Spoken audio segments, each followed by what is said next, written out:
Hi guys and welcome to this video. My name is Rui Souza from Scale It, and today I want to share with you our Google Ads structure for home decor stores and brands. Okay, so this is basically the proven structure we use on our clients to get the best return out of the Google Ads campaigns. So if you have a home decor store like Pottery Barn here, and you are looking to improve your result, maybe you aren't happy with the return that you are getting, maybe the products are not selling as good, just stick until the end of the video, because in this video I want to share with you the exactly structure we use, how we think about it, how we set up everything to get the best results for this specific type of store. Okay, so let's jump right straight in the computer. This is just one example of home decor store, but I want to start with you guys, and here I'll show you. Here down below here is our structure. There is two phases of the structure that I will share with you in a second, and also stay until the end of the video, because at the end I will give you our Claude prompt that you can actually put on Claude your URL, and it will give you the entire structure, ad copy, keywords, everything you need to do it yourself. It will be at the end of the video. I'll show you how to get it for free. And also, if you want us to implement this structure exactly as you see it here, just also see down below, we have a description, our calendar link, so you can just talk with us, and yeah, we can do a free audit for you as well. But a couple of things to consider before we jumping right straight to the best part.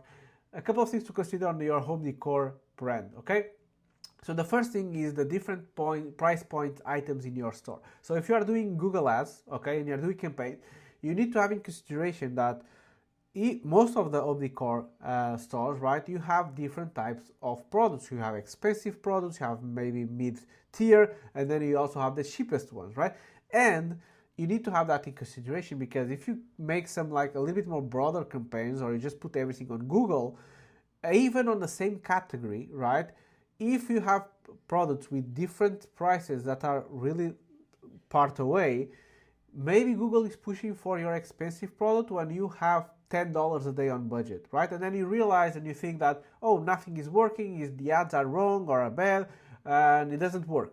And technically, basically, you just don't have the budget because Google is pushing for the most expensive one. So that's something you need to be in considering, okay? Consider that you have different price points, and you need to just direct Google on the right direction. Do you want the most expensive, the lowest ones, like a middle of everything? Do you have budget for everything? That's something you need to consider, okay? The second thing is the daily budget versus the average product price, okay? So imagine that your average product price is $1,000, right? So the average product price you have on the store. If you have $10 a day campaign, right, it means you need 100 days to spend 1,000, more or less, right? So you need 100 days just to reach the average price on your store, right? So that's not enough, right? Like, you will get really low clicks, really low impression, then you realize it's too long to wait, and then after a week you are like, oh, why is it not working? Let's pause the campaign, right? But the problem is you need to match and be proportional with your daily budget versus what you sell on the store. So if you have a lower budget, maybe you just want to focus on the cheapest products. If you want to, sell the most expensive products, then you need to almost match the price points and the average, right? So that is really important, guys, because it's better for you to learn and try to have enough data to decide in like 5 days or like 2 weeks, rather than to wait 2 full months with really low data, and then you are like, it's not working. But it's just that the daily budget is not enough to reach the average price points you want. So if you have if you sell like $500 products, maybe you need around 300 at least, or like 200 daily budget, because in 2 days you'll be covering the average price point. So that is just a juggle, okay? But you need to have that in consideration. The third one is ROAS, return of ad spend, versus the amount of items purchased. So we ask a lot of our clients, like, what is your best seller product? And most of them say, these products have 10 ROAS. This is the best seller. We should sell this one. But then when we go check it, that product only got 1 sale on the last 90 days. Okay, so just because one product they have a really margin, like a really high return, it doesn't necessarily mean that have a lot of demand, right? And that happens a lot on the core brands, because you get 1 sale of a expensive product, comparing to your budget, and then the ROAS is like 10. And then you try to push more and more to that campaign, and you always say that that's the best product, but overall got 1, right? So imagine that you have now a product that is like 3 ROAS, so not 10, but it sold 40 units of it, right? That's the product you want to go after, okay? Because it shows that there is demand and people are actually buying multiple times. So that's something you have to have in consideration. And below, when I show you the structure, you'll see why. The last 3 ones, I will just blend the 4 and the 6 because competitor pricing on analysis, we do that as well when we set up a new client, but that's something you always need to do.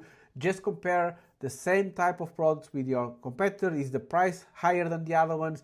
Are you the one that the shipping is the most costly one?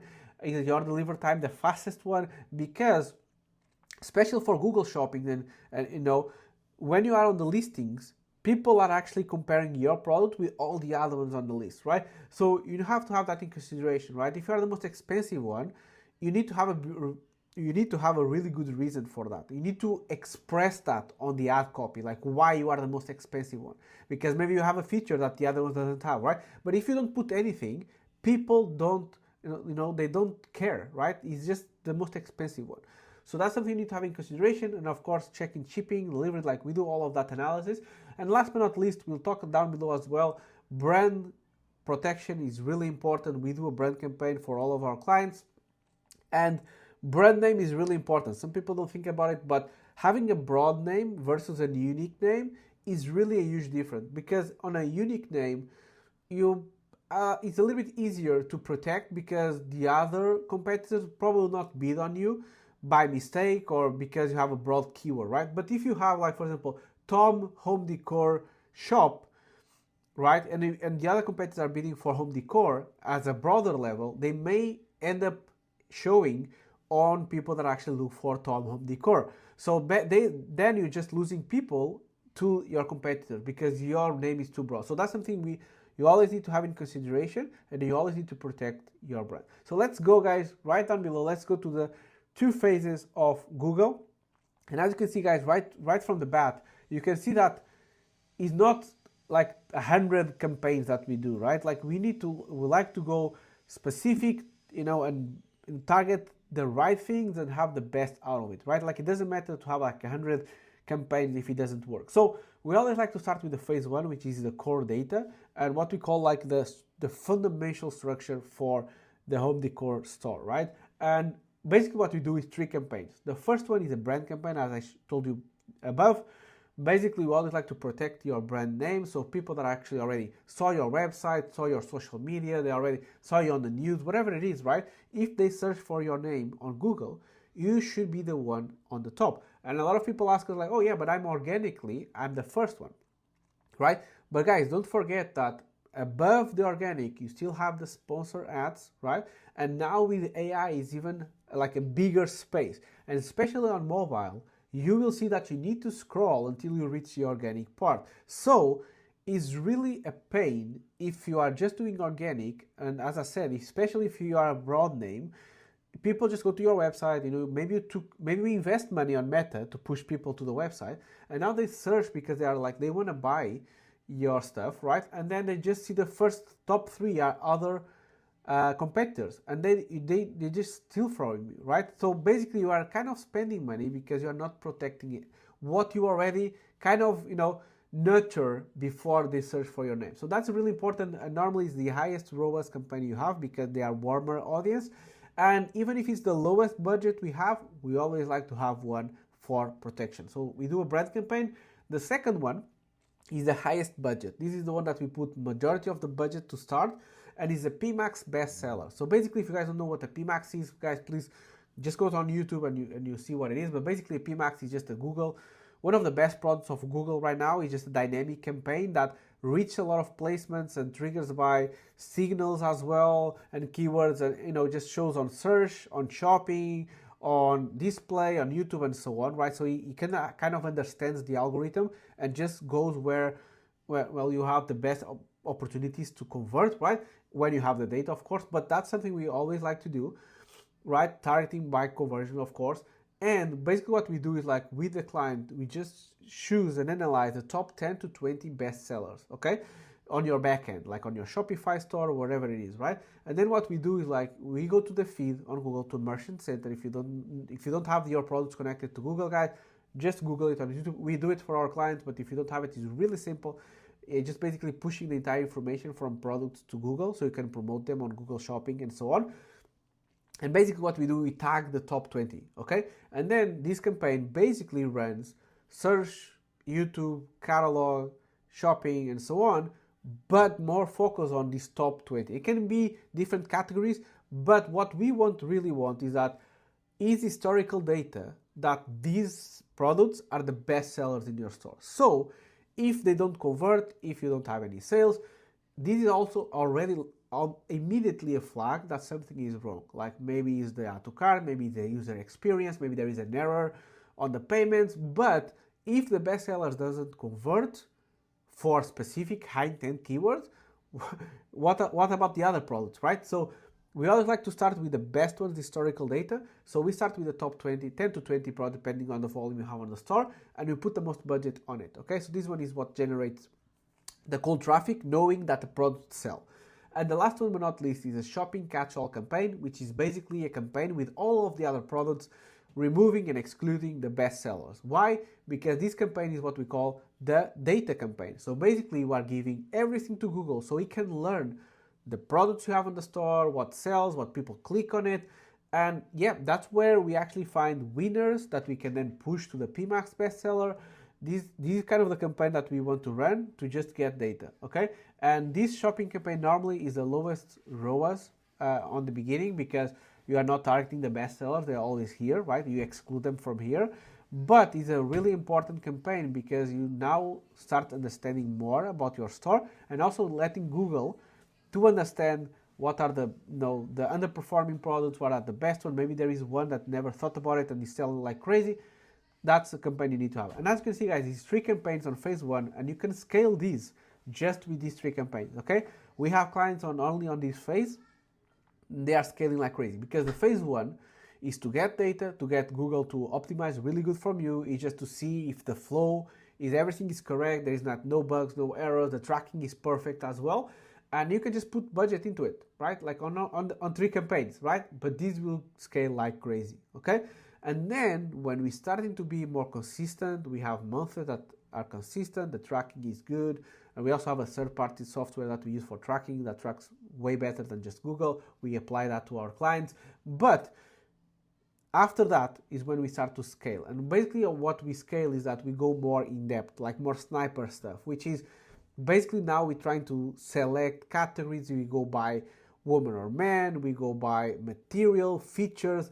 So we're trying to see exactly and get the most out of the products that sell really well, okay? And in this case, we're starting to do is like a search high intent campaign, which is just a search campaign on Google with specific high intent. So basically people like looking for, a specific vase or a specific candle or a specific painting, whatever it is, right? But we know that that keyword that they are searching is buying intent. So they are willing to buy something, right? And normally we start dividing by category. So we divide by, as I said, like paintings, we divide it by pillows, we divide by vase. Like we always try to see which category are the best, and we go even further down below, right? We can even just split by man and woman if it's the case of your store. But the core thing about this is knowing that this is super specific high intent keywords. And now we are looking one by one, okay? And we also do that for PMaxes. So PMaxes, pretty much the same. We just start splitting by categories, by features, by materials, and see which ones work the best. And then with all of these, as we are getting data, and if you already have a lot of data, we start doing the retargeting and custom lists. So basically, now we are gathering your previous customer database, everyone that, for example, subscribed to a newsletter, or everybody that adds to cart, everybody that visits your page, and so on, and now starting to do campaigns specific for those people. And again, with AI as well, guys, and I will speak with in the AI in a bit, but AI allows you as well to be super specific on ad copy, which is great in search pain points and so on. So the more specific you are, the better the conversion rate and the click rate will be, okay? So that's where we start to do retargeting. And then at the end here on the point 4 is, I think, is the most advanced stuff, is when you're already scaling like 10K a day or something, is that we will reach a point where we will have some limits on the amount of people that search for this type of products on Google, right? So what we then start to realize is that you also need brand awareness. So people that actually come to you rather than just searching cold for a specific type of product. Of course, it takes some time to reach this position. This is where you are scaling really, really high and spending a lot, but this is also important. So basically what we do is like we start doing demand gen, video, right? Like just reaching the most people that we can in order to feed the top of the funnel to all of the other campaigns. And this will help, guys, organic, will help social media, will help you your email list. This basically is not like conversion specific, so maybe you know what I mean, like not necessarily that we are looking for return of ad spend, but it helps a lot to bring the volume that your brand need, because then it's just a brand play, right? Like you can just grow as cold, but then you also need the brand side to make this play. And that's basically the two phases that we do for home decor. That's it, guys. And as I said, the phase one is plenty enough to just scale to the moon. So that's it, okay, guys? So before I just jump to the last part, which is the high level actions that we normally do, that I want to recommend to you, if you want this stuff, right, the prompt that I was talking about, if you want the prompt, basically you can see here, guys, this is the prompt. We use Claude, as I said, for everything AI, like copy, pain point analysis, everything, right? It helps a lot and help us test way more than other agencies and even other people as well. And basically, I want to give you this prompt for free. So down below, you can click on the link. It will go to this prompt here, and you can copy paste and basically give it your URL store. And here's just an example, vakerlike.com. And as you can see here on the right, it gives a full report on everything that I just spoke about on the structure. So phase one, phase two, and it will tell you like for brand, you have, these are the keywords, these are the everything, okay guys, don't have to do anything. All the headlines for the brand ad, descriptions, whatever, okay guys, it will analyze your entire store. So it took a lot of effort to do this prompt, guys. I hope you enjoy it, and it's free for you. So just click, and if you like it, just put a like on this video. It really helps on the algorithm. But it's yours for free. Just click down below, okay?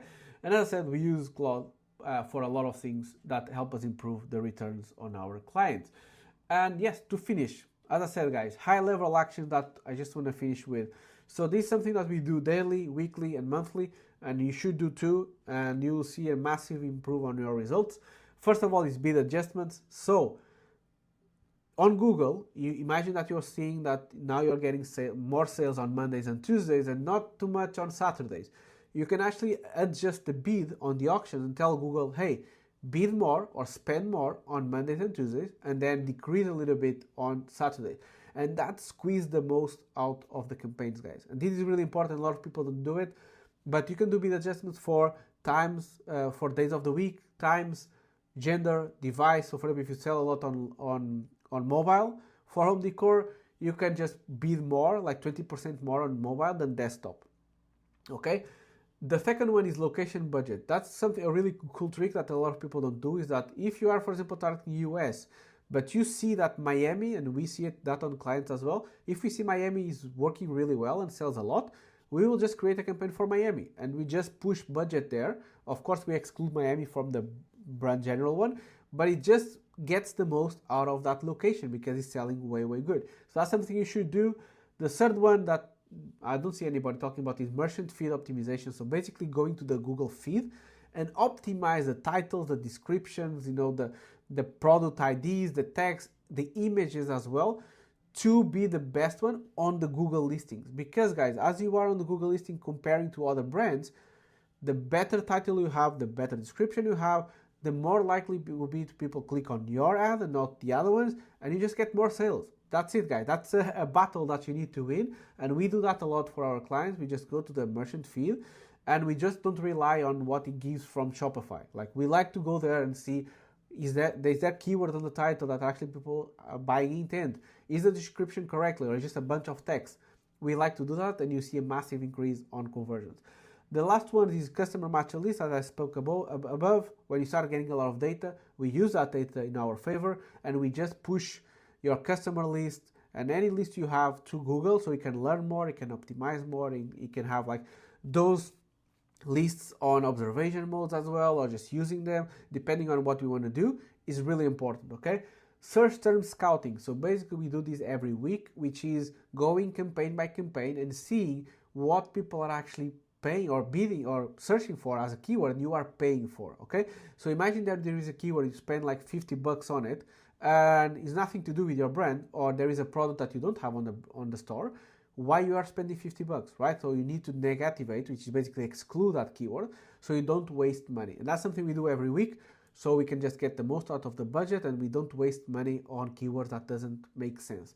And last but not least, as I said, using AI allows you to test more, A/B test more stuff, go analyze more pain point. So it's really important, guys, for you to start doing specific ad copy for specific ads. Okay, so if you have a specific ad group for I don't know, like paintings, just do an ad copy for that specifically. Don't be general as a home decor brand, right? Just be specific for people that you're talking to. Okay, and that you'll see a massive increase on click rate because people can relate to the ad. Okay, so that is really, really important. And that's it, guys. That's pretty much what we will do and what we do to implement on home decor stores to get the most out of the ROAS there. And I just want to show you, to finish, I just want to show you a live campaign or a live account. And you can see here, guys, I put the last month, so the month previous to this is July 22.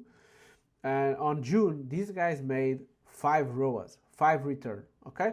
And as you can see, guys, we are still in the middle between phase 1 and phase 2. We are just slowly now scaling. But as you can see, guys, we have the all other products. We have the brand campaign and we have the bestseller, always as a core, right? And as you can see here, guys, even the last one, which is the lowest one here, which is a bestseller, got 4 ROAS, okay? And again, as I said, we are slowly increasing because now we are being specific by category, which is even better. But I just want to show you guys that it's not a complicated structure. It's just a super simple but concise structure, an efficient one.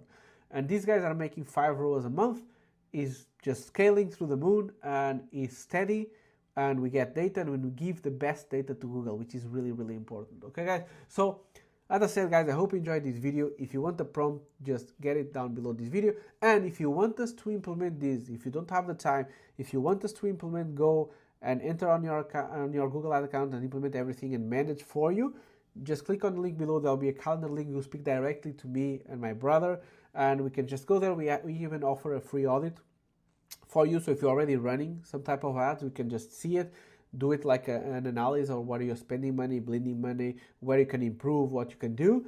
And yeah, just share some ideas with you. And if you want, we can implement this for you. Okay. So I hope you enjoyed this video and I'll see you on the next one.